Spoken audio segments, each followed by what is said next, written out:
All right, so I am Apostle Jennifer. I am a servant of the Lord here on assignment to serve you today.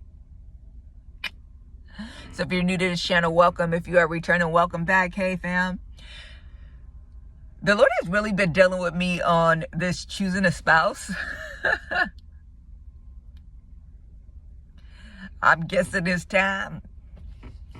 And there's something that he really wanted me to talk to y'all about today. And I did a whole live on this.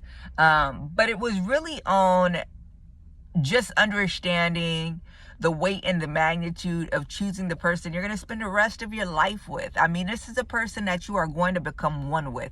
This is a person who, without even your permission, is going to have an influence on you. It's going to, by the way how they are and being exposed to them, will leave imprints on your very heart and soul. It's so critical. Why is it hard to say that? Like I'm trying to combine crucial and critical. It's both. To your destiny, who you're going to be with. I'm telling you, do you want to be with somebody who's submitted to Christ, who's going to propel you in the trajectory that the Lord has for you, into purpose, into destiny, into your true identity in Him, operating in the fullness of who you are? Or somebody that is going to be used by an agent of Satan that year by year by year, little by little, is going to cause you to compromise, is going to cause you to be watered down. You see, there's going to be compromise in any relationship because there has to be some bending, there has to be some folding so that you guys can come together to be that core. But if two people are already in Christ and fully surrendered and are sold out to Christ and are following Him, it's going to be easy to bend that. Oh, you going to want to. Yeah, you see, because where you lack, I'm strong. Where you strong, I'm going to lack. All these different areas, like we just going to come together. And that's why we need to, you get excited about coming together. Like, I wonder what I'm going to be with that person. I know I'm here right now, but let me get with them. Baby, they're going to take me higher. And I'm going to take them higher. And that's God's design, is like, I want to bring my children together who are going to strengthen one another and me, and then go out and make disciples that are strong in me. Like, I have purpose for this relationship. It ain't just so that y'all could be comfortable with one another. I got plans for it. I got ministry for this relationship. And that's why the enemy is going to send counterfeits to try to stop it.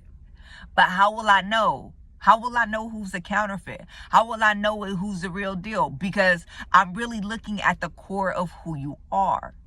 I'm looking past the representative, right? What I'm looking at is, I'm looking at the way how you think. I'm looking at the way how you speak. I'm looking at what you allow to come out. I'm looking at even just the way you're dressed, the way you conduct yourself, the way you carry yourself, the way how you relate to people. I'm looking at it all, because there's this thought that says that a way a person approaches one thing, they'll approach all things. So I'm trying to look to see and how you approach things. I'm trying to look to see how you think. I'm trying to really look to see how you love. I really want to see the core of who you are, because I need to make an assessment of how I will proceed based off of the core of who you are and not off of the presentation.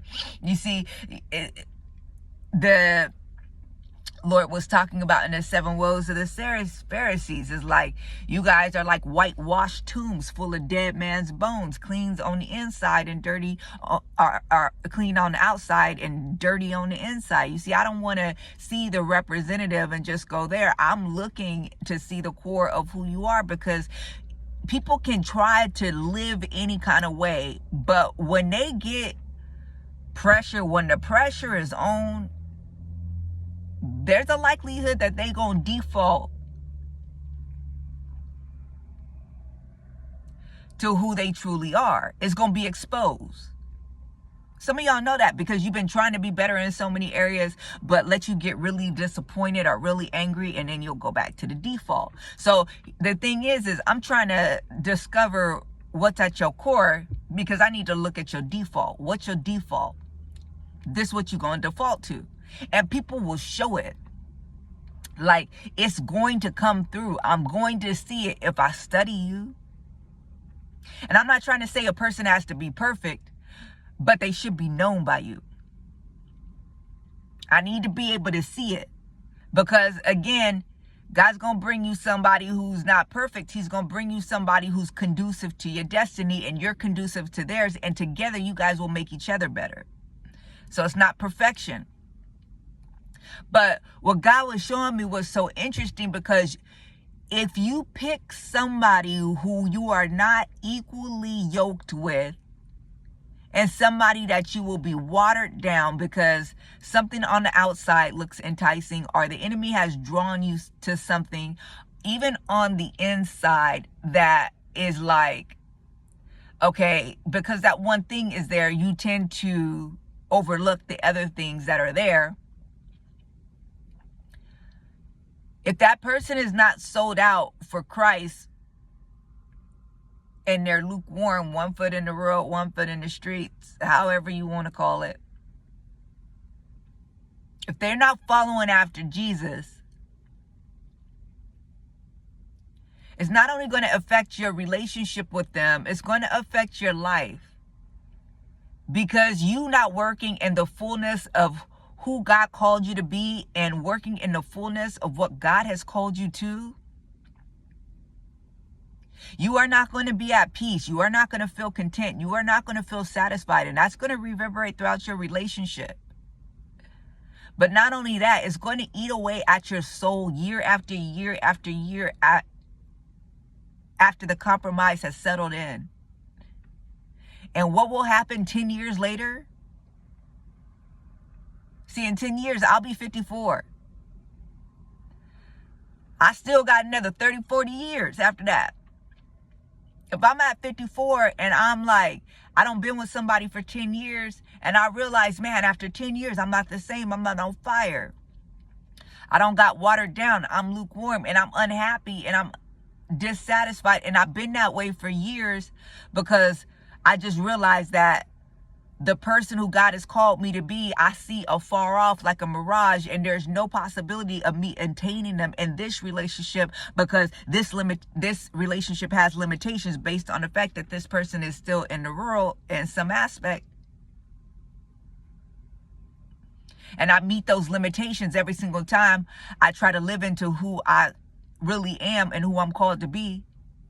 Living with that knowledge, I'm just going to leave them anyway. Either I'm going to leave them or they going to leave me. Either I'm going to leave them or they going to leave me.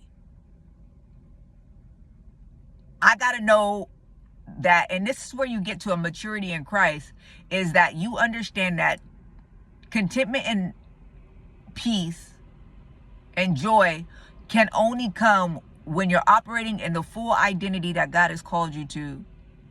And that includes the plans and purposes that he has for you. And if I'm doing anything outside of that, peace will not be available to me. And if I'm not at peace, then nobody else around me gonna be at peace, because they are going to have an experience when they're with me of someone who lacks peace, of someone who lacks contentment. Whether it's my intent to express that or not. So it doesn't even serve the other person. It doesn't serve anybody around you. And it dang sure don't serve you to choose somebody who is not sold out for Christ and equally yoked with you. Look at them. Everything they do, because it all flows from the heart. And it shows you the posture of their heart. And if it's not in alignment with the posture of your heart currently, and where God has been working on the posture of your heart to be, God ain't going to send you somebody who's going to undo all the work that he'd been doing with you for years. He's going to send you somebody who's conducive to moving forward and progressing in the work that he's done with you. If somebody's pulling you in another direction, that's a clear indication that this person is not from God, that they are from the enemy, that they are on assignment. Be careful, y'all. Choose wisely. You're not just choosing a spouse. You're not even choosing a friend to walk through this life with. You're choosing destiny. Choose well. So if you like this video, like, comment, subscribe. If you want to donate, my information's on the front page. Feel free to do so. Pour back into what pours into you. Love y'all. Have an amazing day in the Lord.